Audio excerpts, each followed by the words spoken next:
Nah, ketemu lagi sama gue David. Lagunya biar enak ya. Kalau nggak ada lagu kurang enak soalnya. Video ini gue mau ngomong ini tentang mortgage atau apa, kredit rumah ya, kredit rumah di Amerika. Jadi untuk kredit rumah bahasa Inggrisnya tuh mortgage loan. Jadi buat yang di Amerika atau mau beli rumah di Amerika, kayaknya nggak bisa kali ya kalau bukan tinggal di Amerika kayaknya nggak bisa kali ya. Kalau dari luar beli di Amerika tuh nggak boleh kredit kali, ya kan? Harus cash. Jadi buat yang tinggal di Amerika nih, hari ini video ini tentang mortgage. Karena gue mau beli rumah dalam sebulan terakhir lah ya. Gue mulai research, mulai kontak agent dan sebagainya, nanti kita bicarakan. Nah, video ini tentang mortgage dulu dah. Mortgage tuh ada dua. Tetap mortgage loan, cuman ternyata ada dua.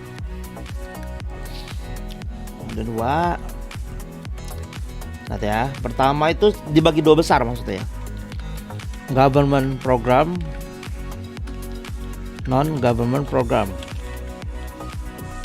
Nah, yang government program itu emang betul FHC. Jangan tanya singkatannya apa, karena gue juga nggak hafal. Ada VA, ada USDA, ya kan. Nah kalau non government itu ada mana nih? Bukan ada, cuma satu nih, konvensional. Yes, non government only konvensional. Government itu ada tiga ya, yang gua tahu sih tiga yang umum ya. FHC ini yang pertama itu buat semua orang. Jadi nggak ada khusus untuk yang kerjanya apa gitu ya. Itu untuk semua orang. VA ini buat veteran. Jadi kalau istri atau suami atau dianya veteran bisa pakai VA. USDA ini yang ketiga nih, ini buat daerah-daerah yang sepi. Jadi kalau beli rumah di mana ya, yang sepi ya, yang rural kan bahasa Inggrisnya rural kan. Itu pakai USDA untuk membangun daerah kan berarti. Nah, apa bantuan pemerintah itu apa di sini? Bantuan pemerintah di sini adalah bisa 0 down payment. Pertama itu zero down payment, ya kan? Yang kedua, zero itu untuk VA dan USDA ya.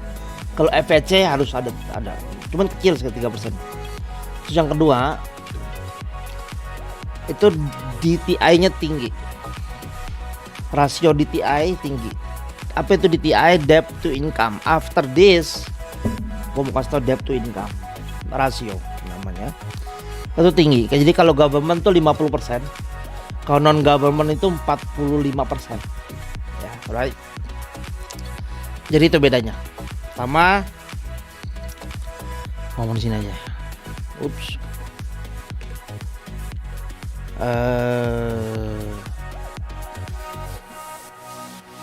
No down payment atau down payment rendah sekali. Terus yang kedua, DTI rasionya tinggi. Karena kita ngomong DTI. Jadi kalau FHC itu minimal 3% kalau nggak salah. 3,5%, sorry. 3.5% for down payment. For VN USD itu bisa 0%. Down payment, jadi nggak ada down payment kan. Sangat rendah sekali. Terus kita ngomongin DTI ya. Sekarang DTI rasio. Apa itu? Debt to income. Ini bacanya debt bukan debt dia. Dia debt, B-nya nggak baca jadi debt. Debt to income. Ya. Apa itu? Income utang. Oke. DTI rasio ya, debt to income ya. Rasio utang terhadap gross income. Sekarang kita ngomong gross. Apa itu gross? Gross tuh betul-betul income yang ada di kertas. Ada di kertas, karena itu belum potong tax. Belum potong benefit. Misalnya kalau ada benefit insuran kan belinya lebih murah dari karena itu disebut benefit kan. Beli lebih murah bayar insurannya. Nah, itu kan dipotong dari gaji langsung karena benefit dari kerjaan tuh. Itu belum itu. Jadi betul-betul gross. Jadi misalnya punya gaji 1 jam itu $20. Terus kalau kerja 1 bulan 160. Kan harus 160 kali 20 kan 3.200. Nah, jadi yang dihitung tuh 3.200. Padahal yang dapat ke rumah kan nggak segitu. Ya kan, karena dipotong tax, dipotong apa namanya itu? Benefit, dipotong ya begitu gitu. Nah, tapi ini dihitung dari gross, berarti 3.200. Kalau sejam $20 terus kerja 160 jam per bulan. Nah, udah ya. Sekarang kita ngomongin utang. That's gross. Sekarang utang. Apa itu utang? Utang ya utang, ya kan? Utang. Contohnya kredit card. Apa lagi ya? Student loan. Apa lagi ya? Car loan. Apa lagi ya? Handphone kali ya. Oh enggak, handphone enggak. Kenapa enggak? Itu masuk bill. Kenapa enggak? Karena enggak ada minimum dia. Betul gak sih? Handphone. Itu utang juga kan? Enggak, kalau handphone udah satu paket kan sama bulanan itu ya. Jadi ini, credit card, student loan, car loan, ya Best Buy card, ya begitu-gitu, Walmart card, Amazon card, semua card pokoknya. Karena bentuknya kartu. Nah, student loan, car loan, auto loan, nah itu dia. Itu utang ya. Jadi DTI itu rasio utang terhadap gross income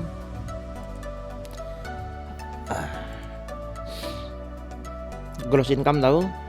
Utang dah kira-kira itu. Sekarang hitung rasio. Contohnya, oke, gua harus delete. Habis layarnya layar notepad habis. Contohnya, income tadi berapa? 3.000. Gampang deh ya. 1 bulan gross ya. Tadi gross udah tahu kan ya. Income 5.000 lah. 5.000 per bulan ya. Nah, utang kali ini ya. Utang dihitungnya minimum ya. Misalnya kalau you punya utang 5.000 di bank, di kredit card. Tapi kan ada minimumnya. Minimum misalnya $50 atau $60. Nah, itu dihitung itu ya. Dihitungnya minimum. Yang you harus bayar supaya nggak default kan.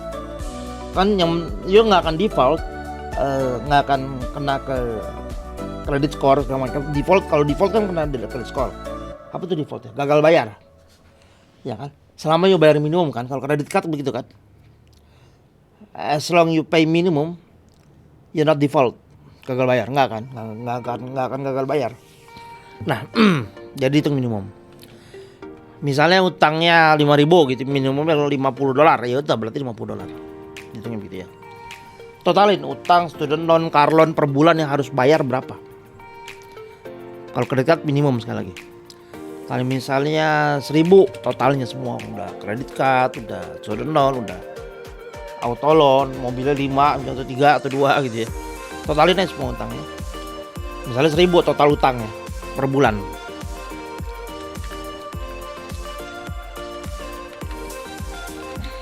Misalnya begitu ya.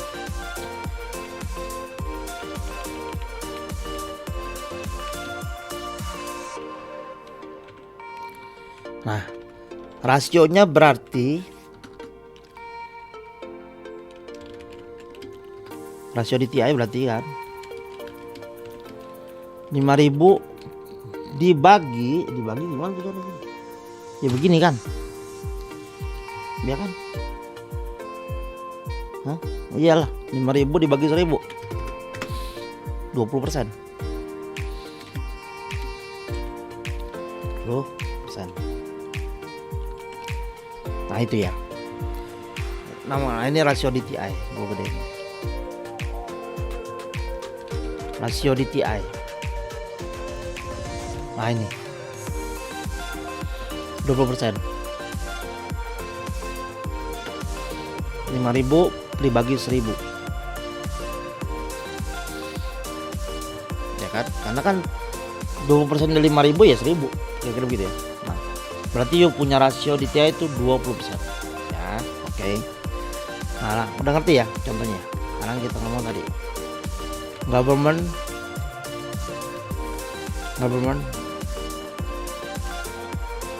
gini, FSC 50% bolehnya. Kalau konvensional 45% maksimum. Nah nih 40% maksimum.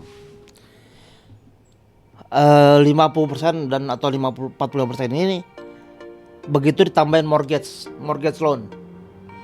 Mortgage loan itu kan bulanan yang you harus bayar. Itu kan termasuk ada interest kan, prinsipal utangnya atau interestnya, tulis deh mortgage loan ya, mortgage payment, money payment ya. Oke. Itu ada principal plus interest, ada PMI, nanti kita ngomongin PMI, ada tax, ada insurance ya, ada SOE, ada tax itu lah SOE.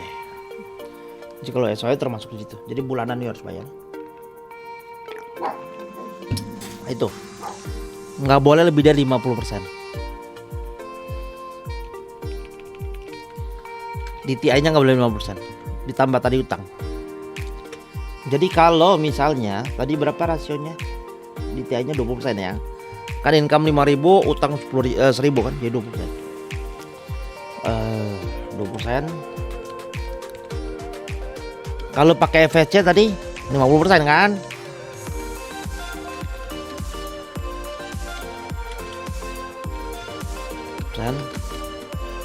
Konvensional 10%. Nah, tadi kan udah ada 20% kan DTI yang utang ya. Oke. Tadi udah 20% kan? 20%. Nah, kalau pakai FSC berarti masih ada 30% lagi dari income ya tadi sekali kan. Masih ada 30% lagi. Kalau pakai konvensional masih ada 25% lagi tambahan. Jadi kasarnya begini ya, kalau FSC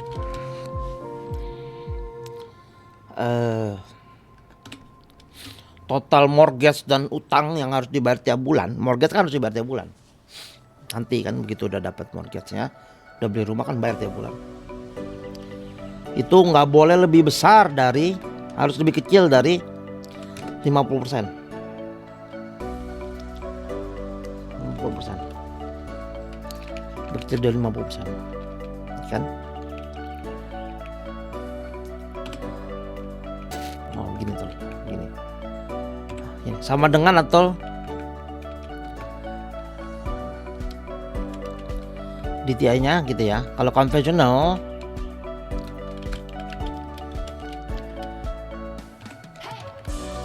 kalau 5%. Ya, itu. Ini total utang yang harus dibayar tiap bulan. Nanti berikut mortgage. Jadi kalau gross income 5.000, contoh tadi kan, gross income 5.000. Ya kan, berarti kalau ininya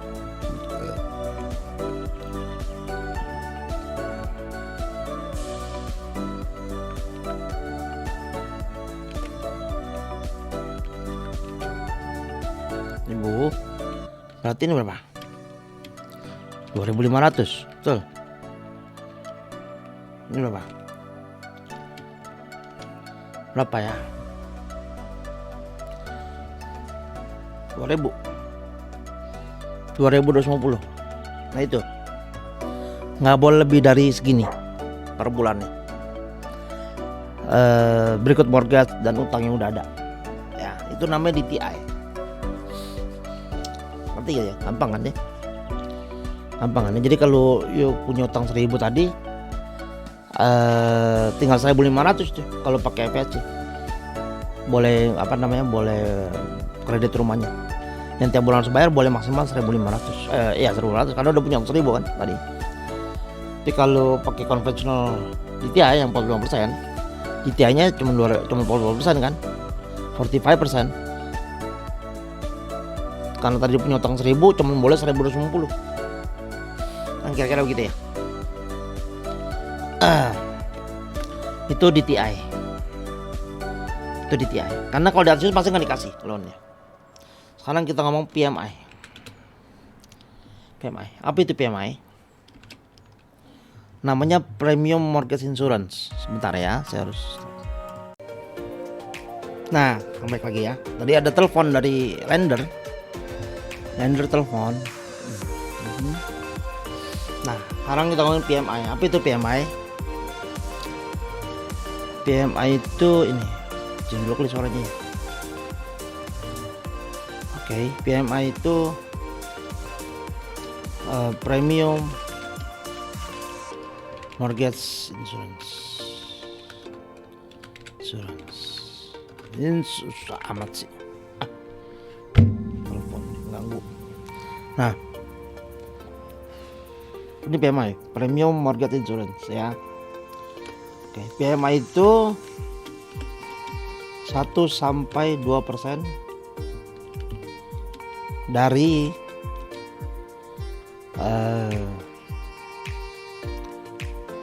purchase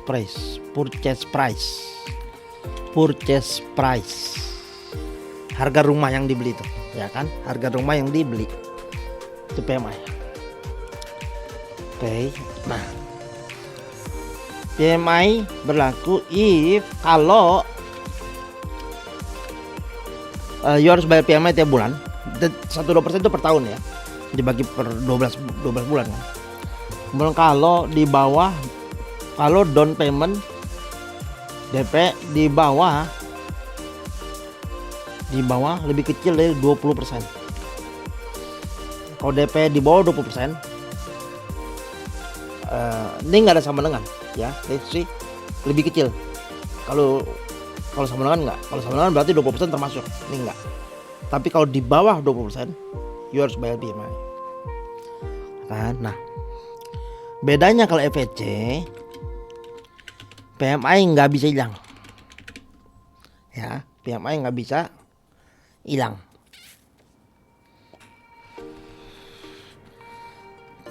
Kalau konvensional, PMI hilang, dihapus, hilang. PMI jadi nggak usah bayar lagi gitu ya. Kalau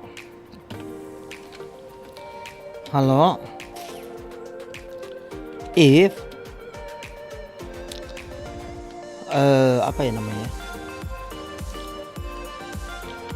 duit yang udah masuk berarti apa tuh, DP plus monthly payment kan, monthly mortgage payment namanya, mortgage payment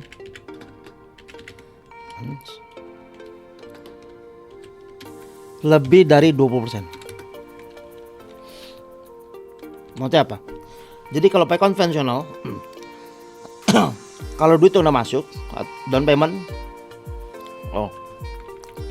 or equity, nah lebih dari 20%, PMI bisa hilang kalau duit yang udah masuk. Duit yang udah masuk apa sih? Kita DP misalnya 50.000 gitu ya, terus bayar bulanan kan misalnya 2.000, berarti tiap bulan bayar 2.000. Berarti kan bulan kedua kan bayar 2.000, terus tiap bulan 2.000 toh. Tapi begitu habis bayar bulan pertama, berarti kan 52.000 duit udah masuk karena DP-nya 50.000. Terus kalau sampai itu duit udah masuk lebih dari 20% harga rumah waktu belinya, misalnya setahun lalu belinya kan, lebih dari 20%, PMI bisa hilang. PMI bisa hilang atau equity-nya equity. Equity itu kenaikan harga rumah. Kenaikan harga rumah. Lebih dari 20% bisa hilang. Jadi you refinance. Refinance untuk menghilangkan PMI tiap bulan. Karena PMI itu lumayan gede karena 1%-an kan. 1%-an. 1-2% per tahun dari harga rumah. Refinance. Tapi kalau FHC, PMI nggak bisa hilang. PMI-nya nggak bisa hilang. Sampai lunas tuh rumahnya. Ya prinsipnya nggak bisa hilang. Karena kalau lunas kan jangan kan PMI hilang, utangnya udah hilang. Ya kan. Nah, ini bedanya. Mortgage insurance, premium mortgage insurance ya. Jadi itu PMI, ya. Jadi sekarang kita ngomong ini, mortgage payment. Oh, ya mortgage payment. Mortgage payment tuh banyak dalam itu, nggak cuman tadi kan ada principal.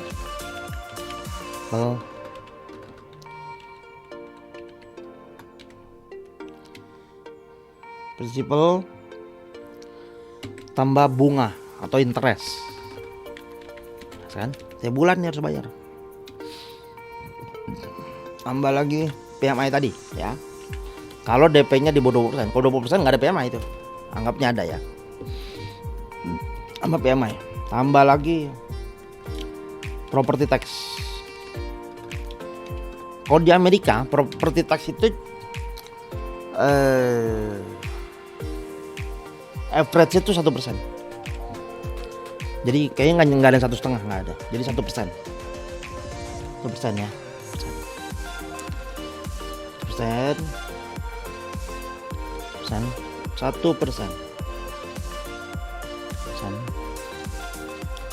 PMI anggaplah 1% ya. Atau 1,5 lah.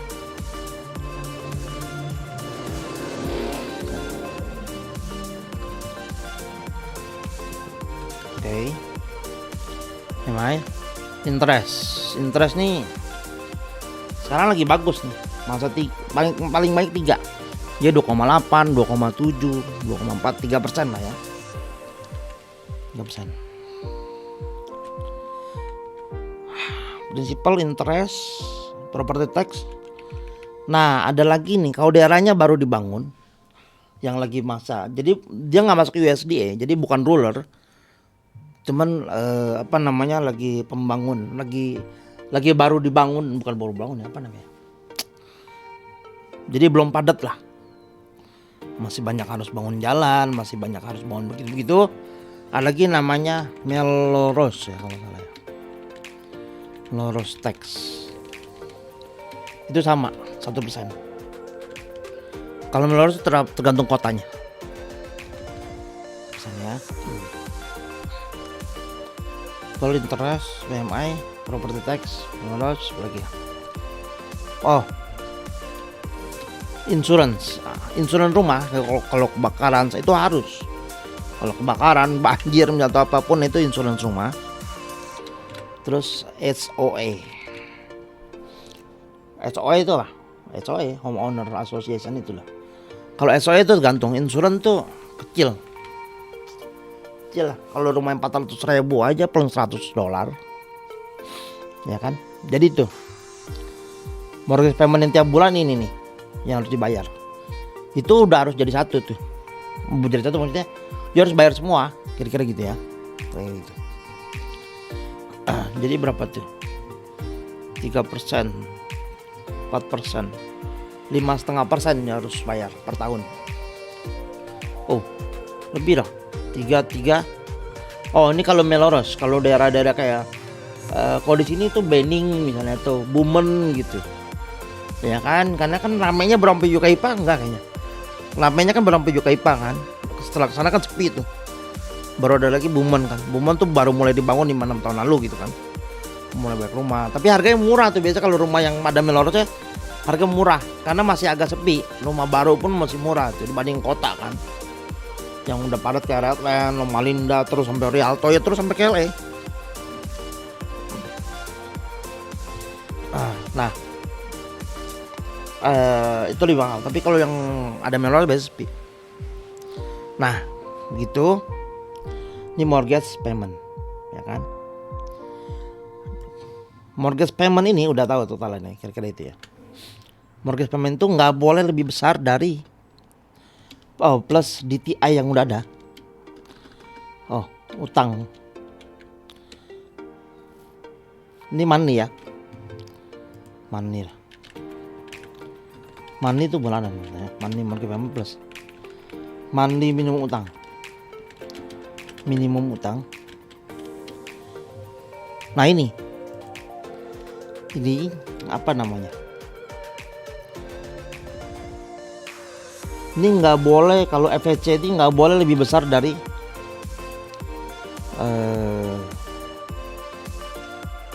nggak boleh lebih besar dari 50%. Tadi ngomong DTI itu ya, nggak boleh lebih besar dari 50% terhadap income, of gross income. Kalau FHC ya.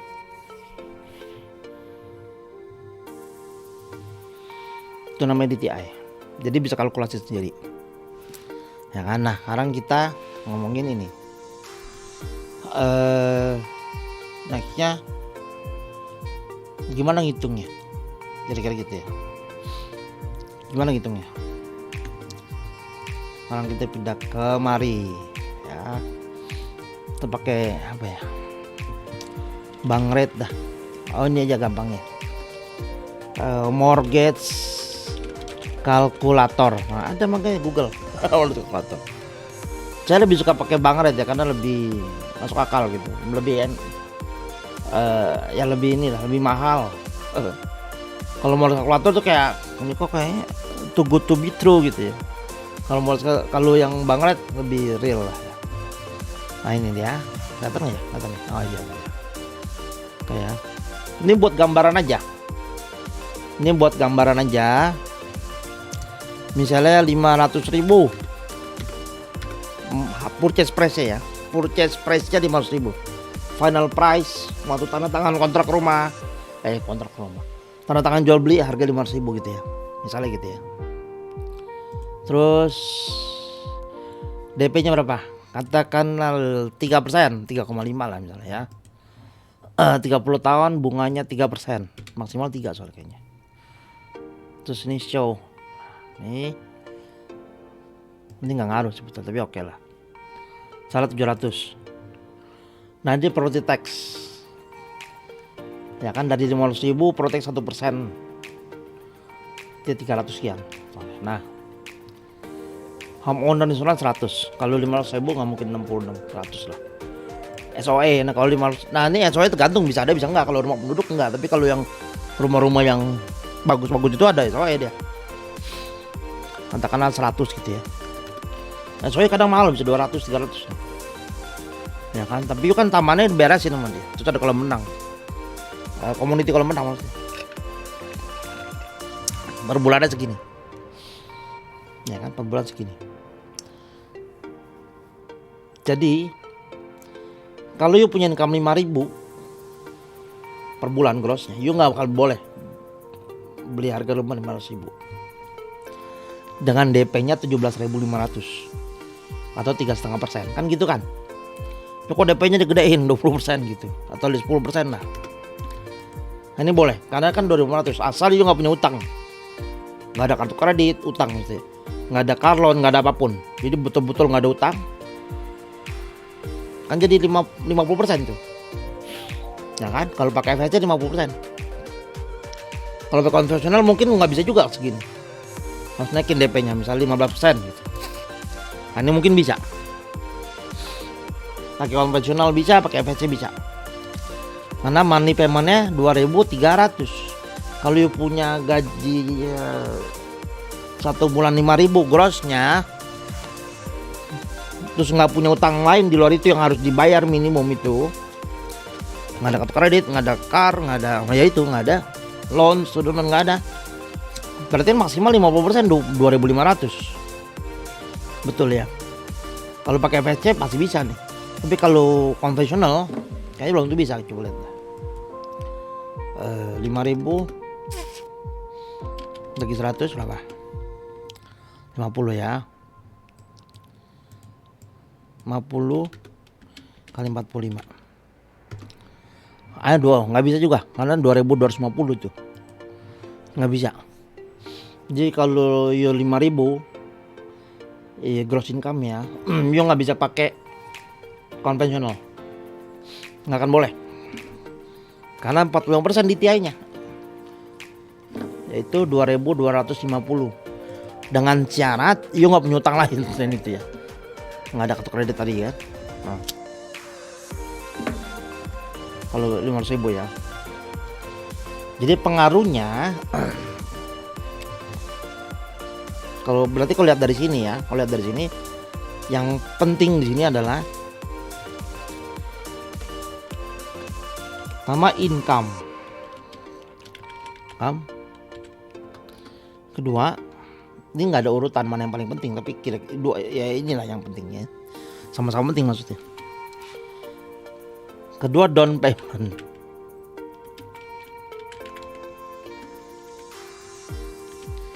Tiga, rasio utang. Tadi DTI. Keempat, skor. Skor sih nggak terlalu penting lah, karena bukan nggak terlalu penting. Maksudnya gini, kalau 700 is safe, karena 700 sama 800 bedanya nggak jauh. Paling beda 0,5% per bulannya, per tahunnya. Credit score.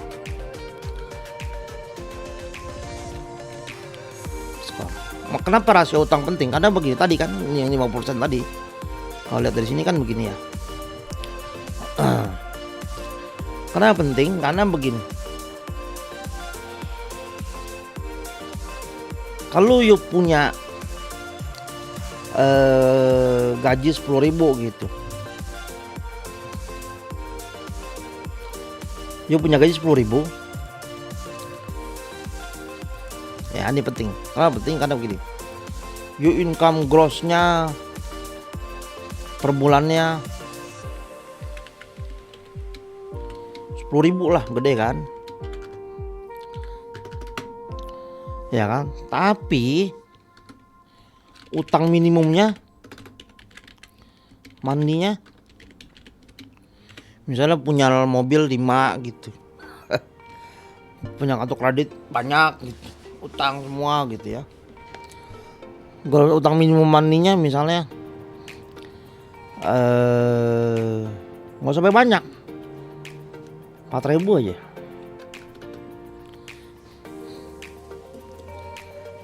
Nggak bisa, karena saya cuma 1.000, ya kan? Gimana 1.000? Karena 10.000 bagi 2 kan 5.000. Ya kan bagi 2 supaya 50% kan. Nih. Of income. Ya kan? Berarti kan 10.000 dibagi 2 berapa? 5.000. Ya kan? You punya utang 4.000 udah tiap bulan harus bayar. Tinggal 1.000 duit ya. Itu maksudnya. Ya kan? Rasio utang itu penting.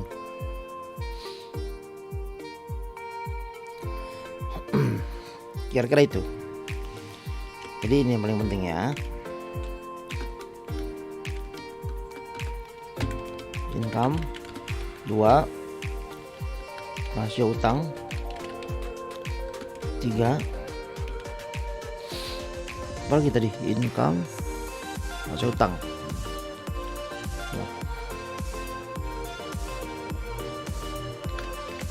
Dan payment, skor.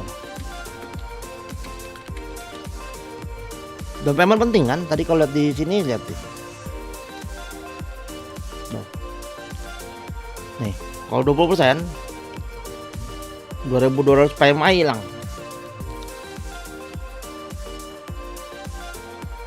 PMI-nya hilang. Mana PMI di sini?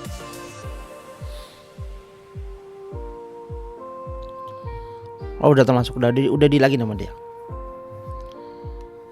PMI-nya udah hilang kalau 15% coba. Ya, PMI udah nggak ada. Jadi itu yang penting ini di mortgage. Jadi kira-kira sendiri di bankrate.com tadi kemampuan bukan kemampuan apa namanya, affordable kalkulatornya.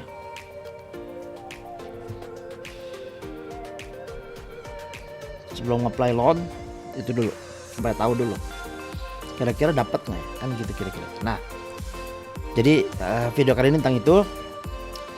Video selanjutnya tentang proses beli rumah. So, proses beli rumahnya gimana? Ya kan dari ya begitu udah tahu nih informasi yang video ini udah tahu semua, kita mulai proses selanjutnya. Karena itu belum ngapa-ngapain kan, baru riset sendiri yang ini mah kan. Mulai proses selanjutnya di next video ya.